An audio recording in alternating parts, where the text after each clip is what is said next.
There's one thing about the human animal. If it has class, it has it. If it doesn't, you cannot give it to them. This is The Law. Live audio wrestling with the latest news, info, and interviews from the world of pro wrestling, mixed martial arts, and the best of combat sports worldwide.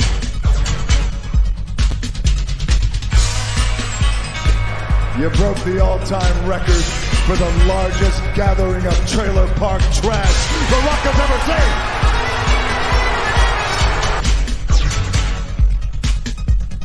I'm one of the biggest legend stars ever this. God! And your teeth took that too tight too, Billy! And I heard the news the next day. And I slept like a baby last night. From time to time, we'll be bringing you what we feel were the best of our recent shows.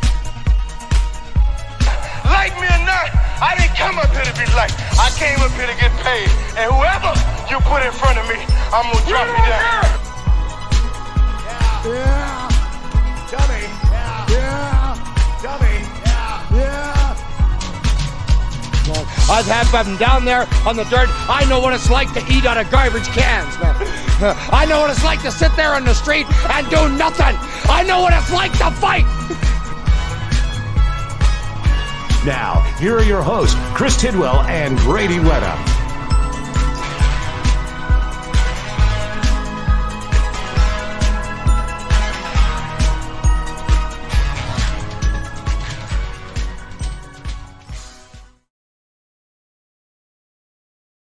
Yee! And here we are, ladies and gentlemen. This is The Law, live audio wrestling. I am one half of this hosting team. I am only a half. I can only, well, maybe 2/3, just on size differential. My name is Chris Tidwell, otherwise known, formerly known as Notorious T.I.D. And joining me, as always, my partner in crime, Bradie Whetham. And this week is, I mean, that opening song could not be more prolific with what we have going on this week. It's a very old school song. If you know it, you know it. If you don't, well, figure it out, look it up, because you should know it. And our guest this week, I mean, I could not be more excited about this one. If you've been paying attention, you've seen one of the shorts out there that has been put together. I'm talking about none other than, wow, an NWA, a pro wrestling, an AWA, a pro wrestling, a Mid-Atlantic, a pro wrestling. Have you heard me say pro wrestling enough? An icon in the business. I'm talking about Nikita Koloff, kind enough to join me this week on my TID's Kick in the Head, as well as we are going to talk about, you know, the fact that all of the biggest heels in this business right now, I'm talking about The Rock, I'm talking about Christian, Bully Ray, you know, Matt Cardona, like the biggest heels down the line in the world of professional wrestling, and how you all are getting worked, especially after what happened with The Rock's, you know, promo that he put out. Everybody's getting worked. And guess what? We love it. We're here for it all day long. We're going to talk about who is the baddest man in MMA right now. I mean, the heavyweights are dominating. And after this past weekend, what we saw with One Fighting Championship, and after we saw with the PFL versus Bellator, there's some new heavyweights. We're going to examine that just a little bit. We're also going to talk about the fact that there is boxing and there is pro wrestling, all emanating from the same family. I'm talking about Logan Paul and Jake Paul, and why one of them is great and the other one sucks. That's one of the things that we're going to talk about. Now, before we get all of that out of the way, Bradie, enough about me yammering on like a crazy man. How you been, brother? I was enjoying the soothing sounds of your voice talking about this week's the law live now. Yeah, that was long-winded as shit, wasn't it, buddy? That's a hell of an opening you just did there. And 5 you exact minutes. you're correct though with everything said. The legend Nikita Koloff blessed us with coming on Tid's Kick in the Head this week, so we've got that for you. We're going to run down some heels in wrestling.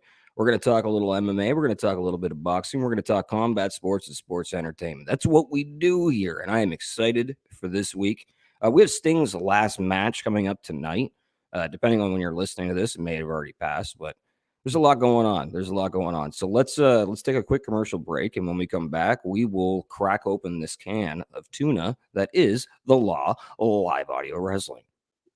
Bitch Fest. March 1st to 30th, make sure you have your passes to Bitch Fest, Toronto's most inclusive DIY punk fest. Bitch Fest delivers 14 shows at over 9 venues featuring over 50 of the best indie punk bands touring today. Every weekend in Toronto this March is Bitch Fest. Follow at bitch.fest_Toronto on Instagram and get your passes today at fanatickets.com.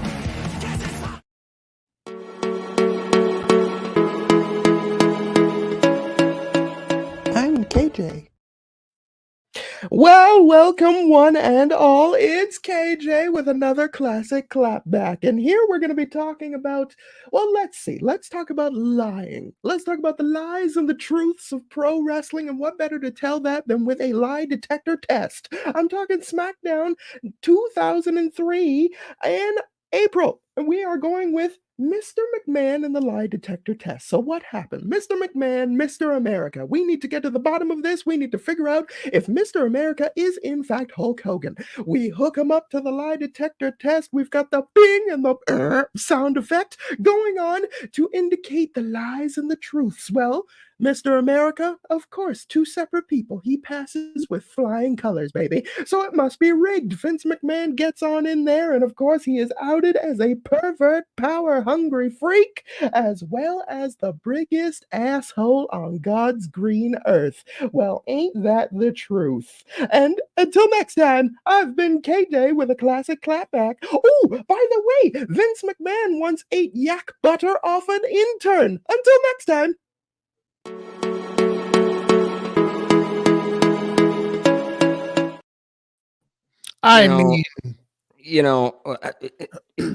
Chris. Yes. He behaved himself in a PG manner, but it's still not what we asked. Well, I have a question. What's your question? Have you ever had yak butter? Okay, I got a real question for you. Is he misunderstanding the instructions? It's supposed to be clapbacks of the week.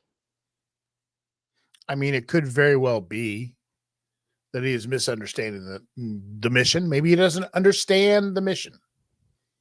I don't know. Well, it's KJ, if you're listening, my broy. We want a history from from the week. So let's say this week is the first week of March. So we want what happened in the week of March, previous years. Pick a year, pick a segment, but it's got to line up. I feel like he's doing the what he just talked about happened in the summer. Oh, I know what you did last summer. That kind of stuff. I could be wrong. Maybe it did happen in March, but I don't think he's getting. It'd be the best if we've just wasted 2.5 minutes of you bitching about what he's done, and he had it right the entire time. That's what we do here. That's fantastic. This is probably why we get so much heat in the Esmini radio group. Do we? We get a little bit of heat. Oh, well, I mean, whatever. Listen, I don't go into the comments because I think that much like the people that I want to talk about in a second here, I think that the smartest thing is the way that you treat some of these people that are spewing hate towards you is you treat them accordingly. Mm-hmm. And by that, I mean, you just ignore their existence altogether. Let's talk about the biggest heels in professional wrestling, shall we? Let's go. So let me ask you this, Brady. We know like who the biggest heel is right now. I mean, you should know who the biggest heel is right now in the WWE. I'm talking about The Rock, Dwayne Johnson. Mr. Dwayne. We know who the biggest heel is in AEW, in Christian right now, who is literally living out his character as a Bond villain, which is fantastic. I love every second of it. Who is the biggest heel for TNA right now? You'd almost have to say Bully Ray, right? He who has that ability. Out on the indies, who's the biggest heel going right now on the indie circuit? Probably Matt Cardona. Yeah, Matt Cardona. Yeah. Right? And so you have to, so what quantifies that question? Right? What is that it takes to be the biggest heel, in the company that you're working for, right? In my opinion, it's who can elicit that kind of emotion out of you to make you really want to hate that person based on the things that they say, as well as the actions that they do, right? So, I mean, correct me if I'm wrong, but I would say that those are the guys that elicit those emotions from the crowd the best in the companies that they work for, right? Yeah, I think, see, a portion of me feels like what takes to be a good heel as well is people wanting to pay big money to watch you get knocked out. And it doesn't even matter who it's by. Is it just getting, to see you get knocked out? Well, your comeuppance. Or is it, there has to be, or because we know now that there's a portion of fans out there that like relish in the heel's actions. And I'm a heel fan. We hear that all the time now too, right? So are they there to see what further shenanigans and, debauchery the heel can get into? I feel like people would pay big money to watch Dom Mysterio, Dirty Dom, get his comeuppance if he was in the right program with somebody. So because he has that heat, that next level heat. I think The Rock is still drawing tickets off of his name, not so much off of the heat. Really? Yeah. You think Dom is a bigger heel in the WWE than? Yes. Yes. Is he sold as a bigger heel? He's close, but I think The Rock is being sold as the number one bad guy, but I think that's kind of what you're saying. If people believe that, that's part of them getting worked. That is exactly what I'm saying. He's not a heel. He's out there doing a shtick, and it just happens to be the shtick he's doing is Hollywood Rock at the moment. Now, could you imagine? Which I fucking love. Could you imagine if this is the setup, though? Could you imagine if it is so layered and so deep that he wants everybody, especially in the media, to believe that he's throwing this whole game, that this whole thing is a shtick, so that when he screws everybody over, they can give everybody the "we told you, stupids." I don't know. I think they're keeping a lot of stuff open-ended right now. I truly do believe that they have a plan and they have a track that they want to be on, but I do think they're keeping a lot of stuff open-ended to let the crowd, kind of dictate what's going on here. I would love nothing more than for, every time you see the Rock is throwing up the L, or, this whole thing, like the eye contact here, and everybody tries to put on their tinfoil hats and buy into some weird conspiracy. I would love for it to be nothing more than, well, I have arthritis in my thumb, so it doesn't close up like that anymore when I throw the finger up. Or, somebody farted near Paul Heyman and he was trying to figure it out, and that's why he was looking in this direction. Like, I would love nothing more than to just find out that all of this conspiracy stuff is just that, just conspiracy stuff. Well, speaking about the SmackDown segment with The Rock, Paul Heyman, money.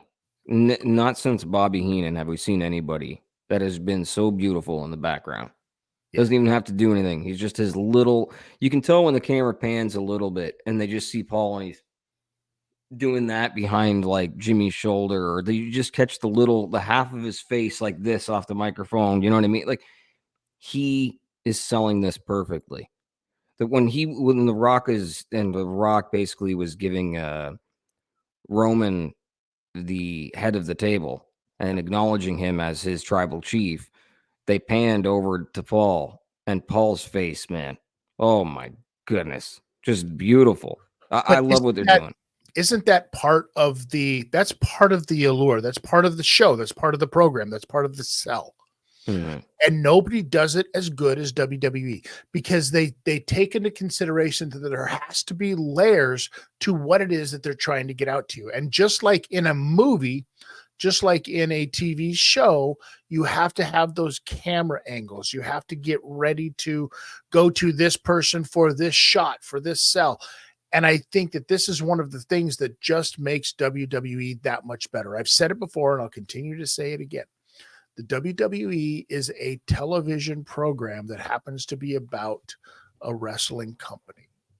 They put on a TV show first and foremost. And that's why they do it better than anybody else, because everybody else is still putting on wrestling shows, and the WWE is putting on performances.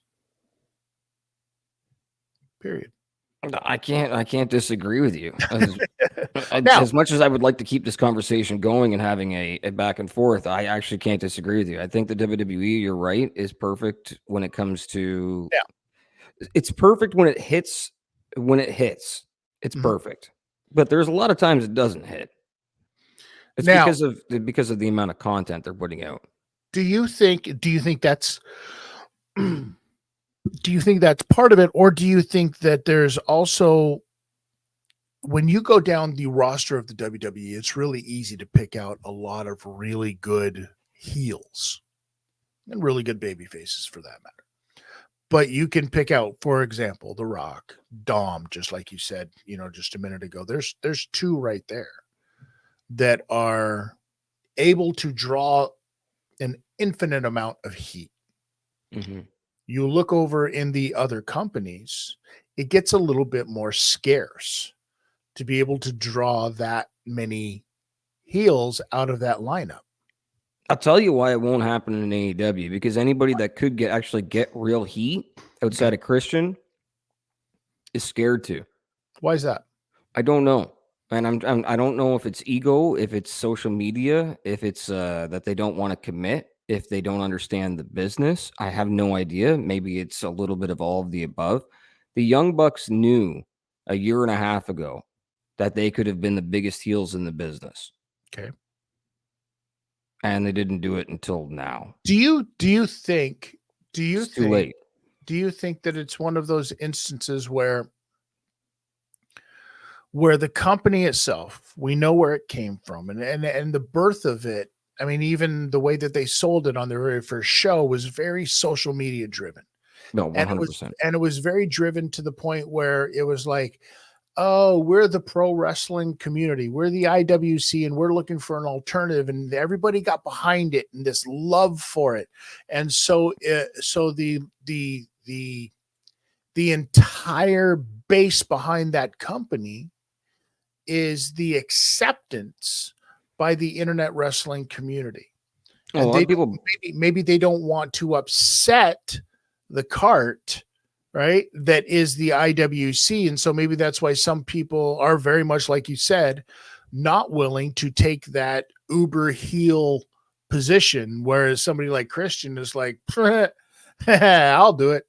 Okay. So something like AEW, people forget this a lot. And I don't know why they do, when they constantly are bringing up, they're bringing up Twitter with Tony Khan on Twitter, or somebody on Twitter, or wrestling on Twitter, or Twitter. When it comes to wrestling, the company started from a fucking tweet.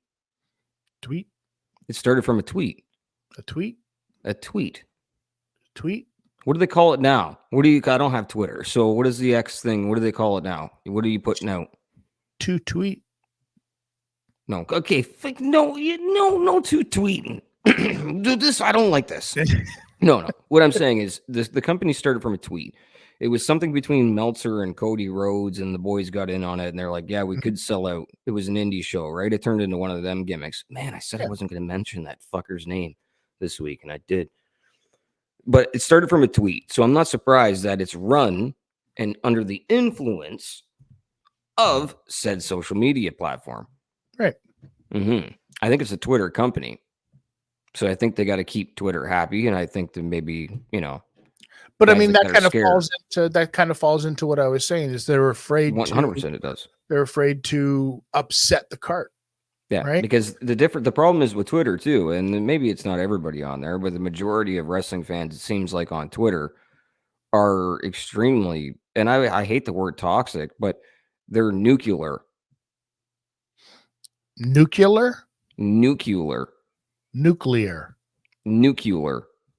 It's pronounced anyway. Simpsons references. What are you, a comment section in SME Radio? What's going on here? It's nuclear. No, yeah. No. Radio. And listen, I believe that it's not just there, because if you look at the other bigger quote air quotes, fingers are going up in the air. If you look at those other companies, you're looking at TNA, and you're looking at and then you're just kind of the rest of the indies. I guess you could say MLW, ROH, but the rest of them just kind of get lumped into one big category. So to say that the biggest heel out there right now is Matt Cardona, and the reason that I say that is because he has the ability right now to really make the fans of the indie level really hate him. I think that's just a certain audience. Okay. Explain yourself, young man. For anybody that's met Matt Cardona in person. Sure. And didn't just give him money for an autograph, is probably going to think he's a heel. If you've dealt with him in toy sales, or he's tried to buy toys off of you, or collectibles, whatever you want to call them, you probably think he's a heel. Okay. If you're a hardcore wrestling fan, deathmatch fan, I don't mean hardcore like as in hardcore you watch it every day. I mean hardcore as in ECW style shit. CZW. Sure. You hate him because he calls himself a deathmatch god. And then people in the world of YouTube and things like that and whatnot and all these different platforms, they don't like him. Okay. They think he's a heel. I think everybody besides his wife thinks he's a heel. Seems like his own team thinks he's a heel. So maybe you are right. Maybe he's the biggest heel in life.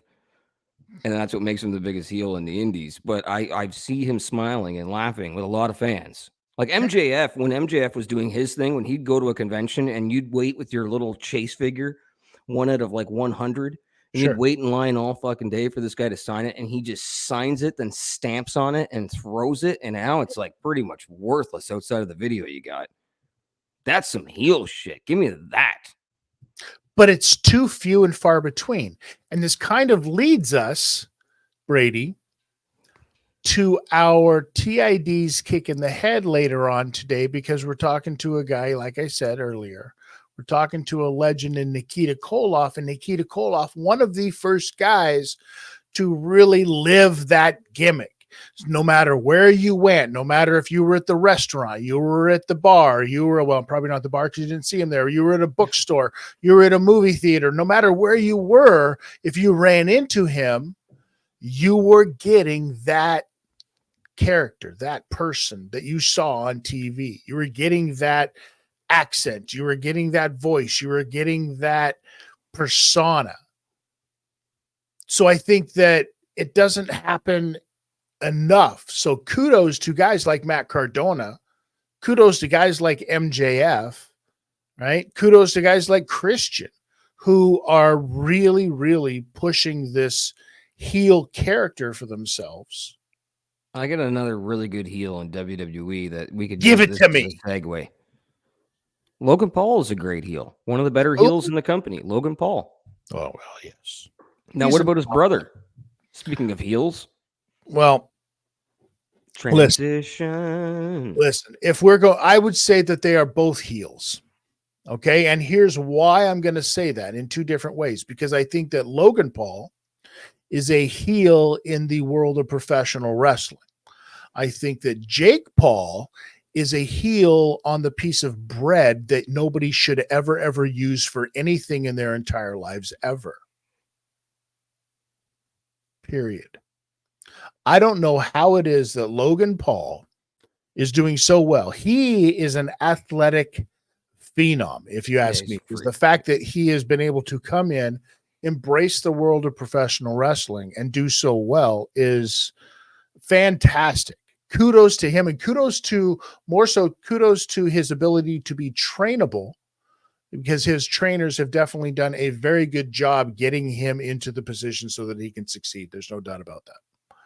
His brother, however, seems to be wallowing in his own pestilence and existence right now, trying to do this boxing stuff, but never seems to find any kind of acceptance. He spent his entire time fighting guys, who were retired or done with, MMA fighters, to try to build something, to try to build some heat that, with Dana and the UFC, that has kind of fizzled out because Dana just gave it no steam. If there's no air given to that fire to stoke it, who gives a rat's what about it? So that kind of fizzled out. So he had to start fighting some boxers. He tried to fight a quote unquote TV, celebrity boxer guy by the name of Fury, who happens to be related to actual boxers.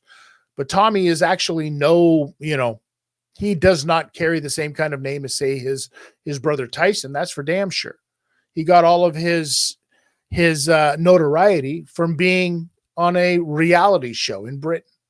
Same kind of thing that Jake Paul did, being that Disney kid. And he lost that fight. And then he bounced back a little bit, and now he's still fighting guys, and he's, got to fight against a guy who's 17-2, right? But like 47% of that guy's records were against dudes with losing records. So he hasn't really still fought anybody. He's not going to get that kind of you're doing okay in our business. Logan has done fantastic. His brother, not so much. Is this a black eye, do you think, on the world of boxing itself? Because this is the representation that is out there.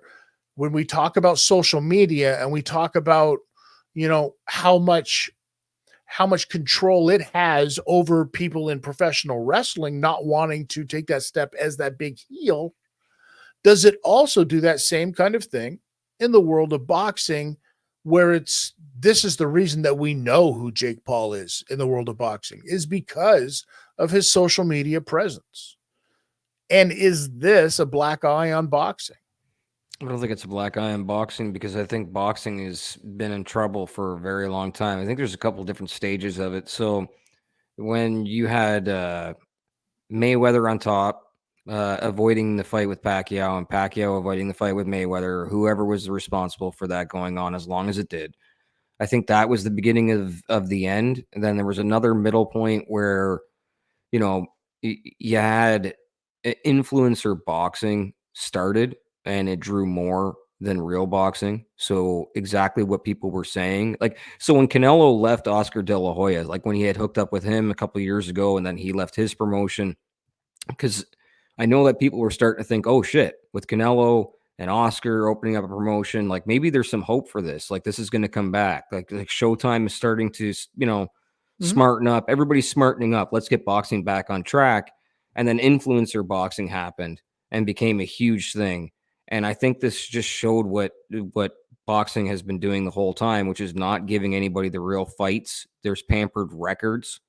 And now we're seeing this happen right in front of us in real time, with somebody who's got a scope on him that wouldn't normally have that big of a scope on him because of social media and because of who he is.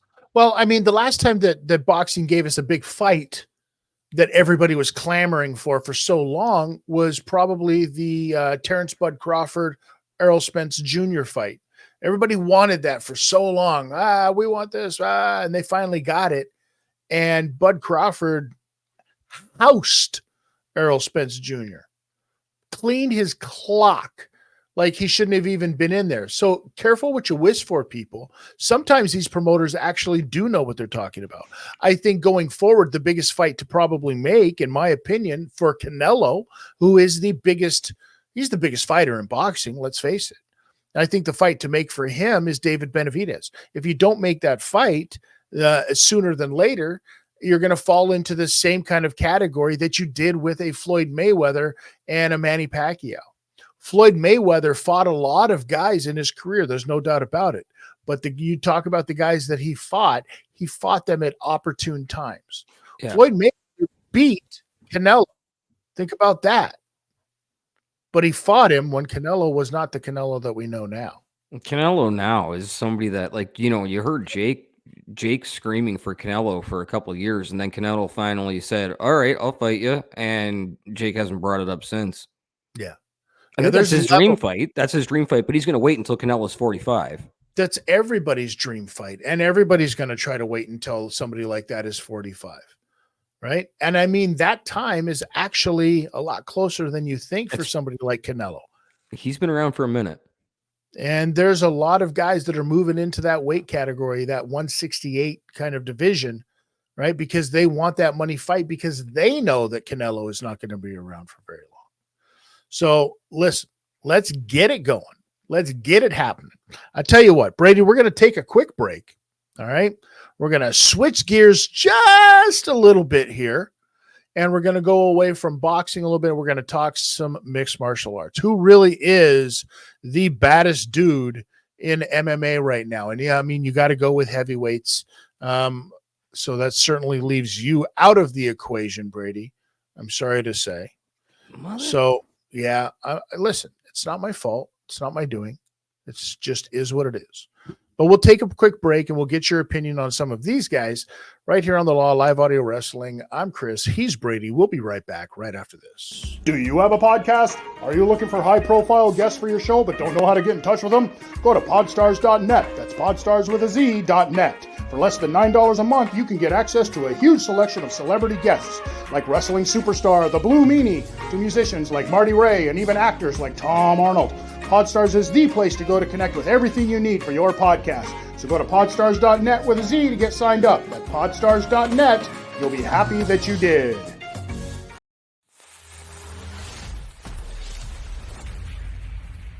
I'm Big Daddy Donnie DeSilva, and it's time for another truth bomb.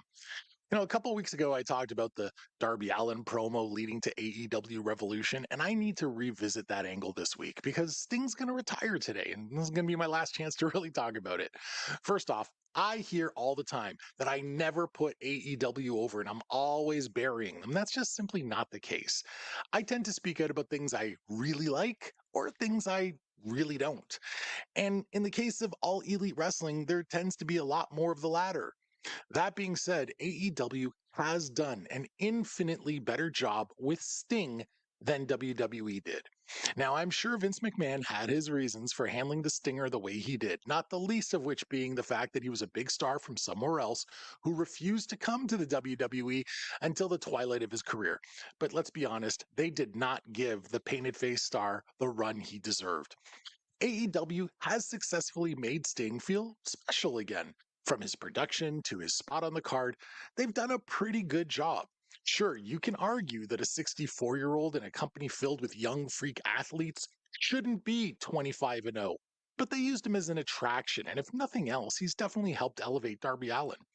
It's possible that other stars nearing or at retirement age that still have that craving for one more run will look at how AEW has treated Sting, or even Christian Cage for that matter, and say, you know, I might be too old to really be relevant in WWE, but AEW might really treat me well. That all being said, the build to the Revolution pay-per-view has been the absolute worst part of Sting's AEW run. This match, announced back in October, should only have one central story. It's the last time Sting works as a pro wrestler. That's it. Instead, the story has been muddied. It's about Darby hating the Young Bucks for not wanting to hire him when AEW first opened. It's about Sting's kids being attacked by Nick and Matt Jackson and now needing revenge. It's about Ric Flair being angry that he's excluded from this program. Then he turned heel and then immediately turned face again. Flair's geriatric offense on Dynamite this week has turned into a meme and done more bad than good for this match and the company as a whole. And on top of all that, there's the fact that without reason or need, the tag team titles are at the center of this saga.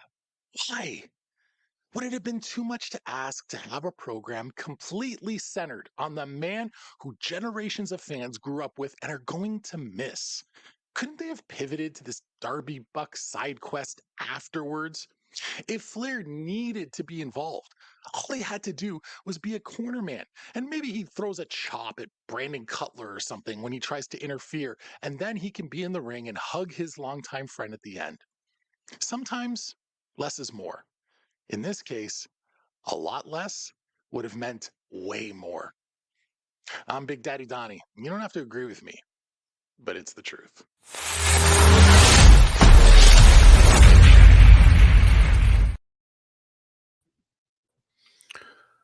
Well, there we have it, ladies and gentlemen. Another truth bomb from Big Daddy Donnie right here on the Law Live Audio Wrestling. I am Chris Tidwell. He is Bradie Whetham. And let me ask you this, Brady. I got a question for you. In your opinion, in the world of mixed martial arts, typically, who is the king of the jungle? They say John Jones, but I think it's Ngannou. So you're basically, but a heavyweight. Yeah, 100% a heavyweight. Always the heavyweight is the king Always. of the jungle. In all of the fight game. In boxing, heavyweight champion, Mike Tyson, baddest man on the planet, right? Yeah, it's the biggest dude.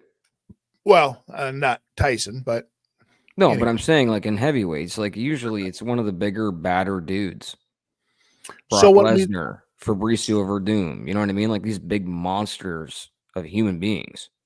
So when we think about the world of MMA, we think the same thing. Heavyweights, just like you said, it's going to be guys like a John Jones, or you said you think Francis Ngannou. Mm-hmm. Why do you think Francis Ngannou? Well, because I think Francis is on a different level than most human beings. I think he's got, the strongest punching power, and I truly believe that he's a boxer at heart, and he just did MMA to open up the door to get that big money. When they were at the event, the PFL versus Bellator, and they were interviewing John Jones, and John Jones is sitting there saying, I'm taking some time and all this stuff, and they pan the camera over to Ngannou, and I apologize, Nikita, for my language if you're listening, but he's like, "You got fat fuck." Like he basically just said, he goes, "You're just a big fat sack of crap, John. Like you fight me. You're supposed to be fighting me. I am Superman." Right. I think he would cry. I personally think he would destroy John Jones. Well, okay, let's look at it on paper. Because you probably say that because of the different types of highlight reel fights that you could compare them to, right? No, I just think right now, I think John Jones is old with a long-term demons that have catch up to you when you get older. And Okay. I think Ngannou he's a physical specimen. And I think he's going to be that way until he's about 75 years old. He's just one of those guys. He's a freak of nature. He is a Brock Lesnar. He's that kind of freak. So Francis Ngannou, 6'4", 260 pounds with an 83-inch reach. Yeah. And the strongest punching power on record, apparently, outside of Pfeiffer. He's got a record of 17-3 with 12 of those wins coming from knockout. Mm-hmm. John Jones, 6'4", 250 pounds with an 84-inch reach. Mm-hmm. He's got a record of 28 and 0. It's 28 and 0. Okay, let's face facts. With only 10 of those coming from knockout. Mm-hmm. Now, he's only had a couple of fights at heavyweight, so he doesn't know how to really parlay that power, right? We've not seen it. We haven't seen it because his only fight at heavyweight so far has just been a, couple minute mugging.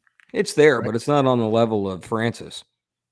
Now, then we've got to look at the other heavyweights in the division or in the world of mixed martial arts, I should say.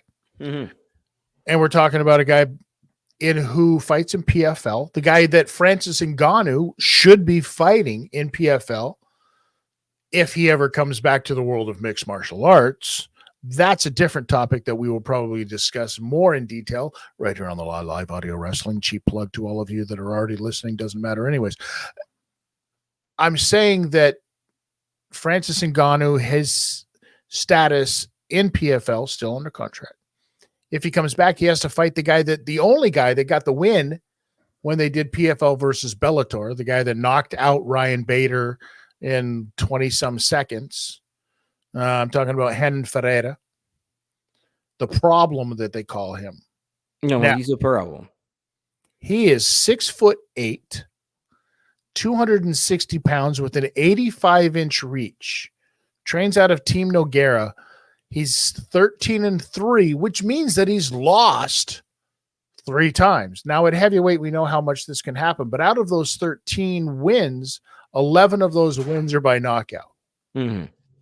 He is because I don't think that people realize how long that jab is. 85 inches is massive. And we're talking about a guy who's 6'8", who put some power behind that as a heavyweight in a jab. We saw exactly what happened to Ryan Bader. He got sat on his ass, and then that was it. So you've got a guy like that. And then you saw him. We all saw him this past week in one championship. Our 1-1 champion, man. Unbelievable performance. Those Russians, dude. Now, we've talked about this. One championship they do their weight classes a little bit differently, right? Although the maximum is still the same, 265 across the board, just like it is in all the rest of them. Their light heavyweight goes, they have their light heavyweight kind of in there as well that goes from 206 to 225. So their heavyweight is basically 226 as opposed to everywhere else that it is 206 to 265, which is an incredible amount of, differential if you're a Brock Lesnar fighting a Randy Couture. And we saw how that worked out. It's a big jump. Huge. So one has it 206 to 225, then 226 to 265, and then middleweight being the 185 to the 205. So you can fight at, if you can get down to 205 pounds and walk around at 240 pounds, you can fight in 3 different divisions. And that's exactly what we saw from Anatoly Malakin. This guy is he's a guy you need to keep eyes on, ladies and gentlemen. And he's not a big guy like the rest of these guys. When we talk about Francis Ngannou, we talk 6'4", John Jones, 6'4", Renan Ferreira, 6'8". What do you think Anatoly Malakin walks around at? He may be 6 foot. 5'11". Yeah. 5'11", walks around at about 225 pounds. So it's a great way for him to fluctuate up and down in that division, in that company. He's only got a 78-inch reach. So you ask yourself, how does this happen? Well, dude because wrestles. He's a stud. This dude wrestles and he generates force. Now, maybe, some of you have asked me that I had talked to when this happened, and the fact that one also has a little bit of a different rule book, so to speak, because you can give knees to a downed opponent. You can smash them when they're on the ground, right? And that's kind of what happened. If you saw this past fight, basically he made his opponent give up on the ground, a verbal tappage, if you will, right? He beat him into a submission, pulled away from him, said, get up. Herb Dean said, you got to get up. And dude was like, nah, I don't think that's going to happen. When he took those pictures afterwards and he's wearing all 3 titles, it looked like he was wearing a t-shirt. Those titles are huge. Dude, those are the most cartoonic. I love them. They remind me All right. Are you ready for this? This is going to be a little bit of an insight to some of you out there. They remind me of the old ICW Johnny K9 heavyweight belt that was only made for him because he was the only person that it would fit, and also the only person at the time that could actually carry this thing because it weighed 743 pounds. Right. And then I think somebody ended up getting a hold of it someplace and put a sticker on it. It became a car hood. Became a fucking Buick hood, man. When somebody lost their hood. Well, I heard that it got melted down, and they actually used that to make roofing for an entire community. All right. Well, I would be. So, who's your guess?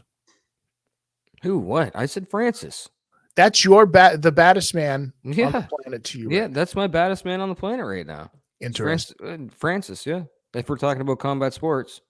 Interesting. All right. Outside of combat sports, I'd say Sean Strickland. But inside of combat sports, I'd say Francis. Well, listen, I would love to hear more from our law-abiding citizens out there about who they think is actually the baddest man in MMA right now. The unlawful listeners. The unlawful listeners, if you will. What were a few of those other names? There was the regulators, the trademarks, the la. No, we never. No, that was you that was just doing that. Oh, the lollipops. Okay, well, I think Francis. So who do you think? Listen, at the end of the day, I think that you have to go with the guy who has the most experience. You're going to say John. I think you have to go with the guy who brings the most talent, not just a punching skill, but the most talent to the table when you're talking about, if we're talking about heavyweights and who the baddest one is out there. I think you have to certainly, if we're talking everybody right now of all time, it's different. But right now, Jesus, spit it out. You're killing me. I know I am. Because you're going to say John Jones. Am I? Yeah, you are. You're going to say John Jones. And you can sit there and try and figure out who else you could say right now quick to try and steer this off. But you're going to say John Jones with all those things that you just put out there. So I know your answer. We want to see our answers fight. We definitely want to see our answers fight. Yeah, I think that's the fight to make. I do really feel like they're going My to have answer to is Tom Aspinall. Shut the fuck up. Wow. Sorry, Nikita. Wow. Seriously, dude. Do you think Tom Aspinall is I think Tom Aspinall starches John Jones right now. That's right. And I think that Tom Aspinall also out wrestles and beats down Francis Ngannou. Bullshit. I think Tom Aspinall beats every one of those guys that we've talked about who are champions with the other companies. Oh my, look at you in Aspinall's corner. I think Tom Aspinall is the baddest heavyweight out there right now. He might be. Actually, I don't disagree with you. I do feel like he is. If you had a triangle of fuckery, he's part of that triangle. Yeah. He is. Absolutely. He's the middleman in that. Absolutely. Well, let's get Ngannou destroying Joshua. Let's get him going to the PFL and fighting somebody there and getting that out of his way. Back to the UFC, and then maybe he fights the winner of Jones and Aspinall. Because I do feel like they just want to keep pushing the Stipe fight, and I don't think people realize Stipe is almost 42. Like everybody talks about the fight, John Jones and Stipe Miocic.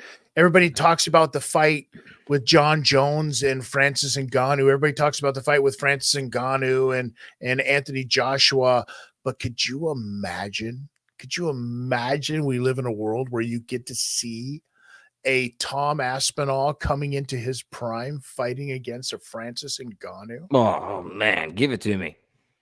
That's the heavyweight clash that we want to see, ladies and gentlemen. Well, John Jones back onto the farm with you.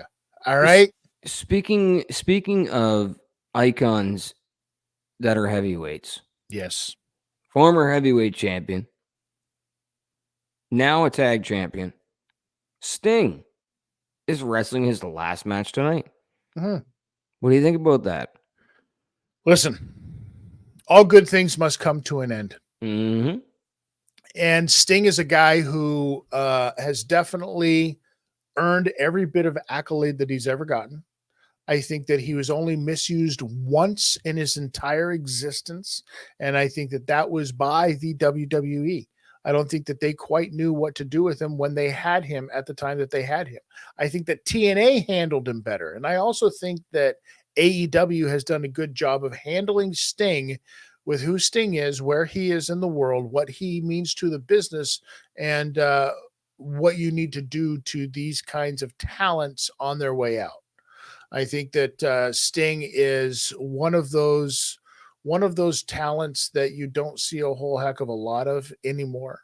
I think that he's deserved every little bit of praise that he's gotten, and I hope that he enjoys retirement instead of what happens so much where guys get complacent and sit around and wonder if they made the right decision. So congratulations to Sting. I think that another person that has done this is actually somebody who spent time in the ring with Sting. He's got that Sting ring, that ring Sting. No, those are two different things. Hey-o. But we are going to segue into what is going to be TID's kick in the head. And we're going to talk to another guy who happened to have worked Sting in one of the most famous Russian chain matches. Talking about Nikita Koloff. So for those of you that are listening to this on all of your podcast providers, Spotify, Apple Tunes, Podbean, wherever it is, you will seamless. All going to be seamless. For those of you that are watching this over on YouTube, you can also go right over and check out the TID's Kick in the Head. If you subscribe to all of this, you'll get a notification on it. If you haven't yet, please do so. If you're just finding out about us, thank you so much. It's been an absolute rocket ship what we're doing right now. I am looking forward to even more of this. I want to say that Bradie, it's been one hell of a week. Yes, it has been a week. Another week. It certainly has been another week. And we're about to start an even crazier week. I can feel it in the air. We've got UFC 299 coming up. I am so stoked for that. We have Matt Riddle coming into town in May. So we're going to start promo and all of that. Matt Riddle's coming to Destiny Wrestling. I can't wait for that. We've got a lot going on. Maybe we'll have some stuff to talk about after Sting's last match here tonight. Maybe there's some goodies and some tidbits that we can rip open next. Yeah, not your biddies, Tid. Some tidbits that we can rip open on next week's The Law. And if you're a YouTube subscriber, thank you for being here. And we might even put out something special for you this week because we have been known to do that. So stay tuned to the channel. Chris, you got anything you want to say to these people before we roll this right out for the week? Listen, one thing you have to remember, it doesn't matter. It does not matter what life throws at you, be it good, be it bad, be it happy, be it sad. All you got to remember is to do one thing. That's pretty much tuck your chin.